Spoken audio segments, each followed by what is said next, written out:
प्रधानमंत्री नरेंद्र मोदी के 247 के विकसित भारत के संकल्प को पूरा करेगा। केंद्रीय बजट संपूर्ण भारत के समग्र विकास की परिकल्पना को साकार करने वाला है। यह बात भारत सरकार के वित्त राज्य मंत्री पंकज चौधरी ने वर्ष 2025-26 के केंद्रीय बजट को लेकर कही। केंद्रीय मंत्री पंकज चौधरी ने कहा, सुधारों को ईंधन और समावेशिता को मार्गदर्शक भावना के रूप में रखते हुए वित्त वर्ष 2025-26 का केंद्रीय बजट विकसित भारत की गति निर्धारित करने का लक्ष्य रखता है। यह बजट स्वीकार करता है कि किसी देश की शक्ति उसकी भूमि में नहीं बल्कि उसके लोगों में होती है और इस प्रकार सभी वर्गों में समावेशी विकास के माध्यम से मोदी सरकार की सबका साथ सबका विकास की प्रतिबद्धता को पुनर्जीवित करती है। उन्होंने कहा कि केंद्रीय बजट 4 प्रमुख इंजनों द्वारा संचालित है।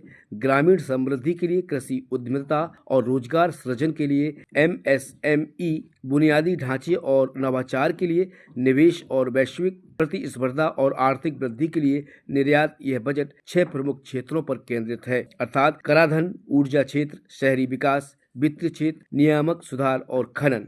अगर आप देखें तो 2014 के पहले 4 से 14 तक मैं पूरे देश की बात कर रहा हूँ, नहीं खासतौर से मैं मध्य प्रदेश की बात कर रहा हूँ कि जो फाइनेंस का डिविनेशन होता है, प्रदेश को हिस्सा जाता है, वो अगर 10 साल में देखें तो मध्य प्रदेश को जो यूपीए सरकार थी उसमें 623 करोड़ रुपया का प्रतिवर्ष कहीं ना कहीं मध्य प्रदेश को मिलता था।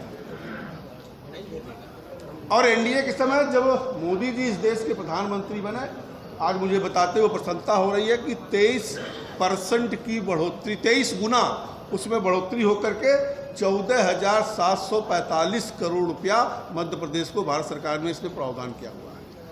जहाँ तक बाकी जो हमारी स्कीम्स की बात करें तो अगर देखें आप तो 25-26 के बजट में मध्य प्रदेश को 1,11,662 करोड़ रुपये का आवंटित किया गया है।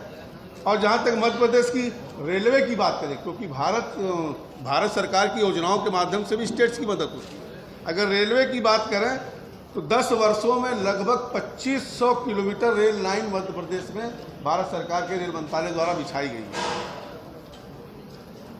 अगर मध्य प्रदेश में इलेक्ट्रिफिकेशन की बात करें, विद्युतीकरण का, तो 100% इलेक्ट्रिफिकेशन की तरफ मध्य प्रदेश को रेल मंत्रालय देने का काम कर रहे हैं। अगर रोड का विषय देखें तो 2014 से लगभग 10 सालों में 6600 किलोमीटर NH नया बनाया गया है।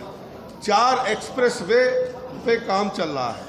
70,000 करोड़ की लागत से 3100 किलोमीटर NH स्वीकृत हो चुके हैं और जिन पर जल्द ही काम स्टार्ट होगा। 4600 करोड़ से आगरा ग्वालियर एक्सप्रेस भी स्वीकृत हो चुका है और 11,000 करोड़ की लागत से Gwalior multi modal logistic park भी बनाया जा रहा है। मैंने कहने का तात्पर्य है कि मोदी जी के आने के बाद किसी भी प्रदेश के साथ कोई भेदभाव नहीं है। जो हमारा वित्त आयोग तय करता है वो डेवलूशन जाता है और भारत सरकार की जो योजनाएं चलती हैं उस योजनाओं के तहत सभी प्रदेशों को एक साथ दिया जाता है।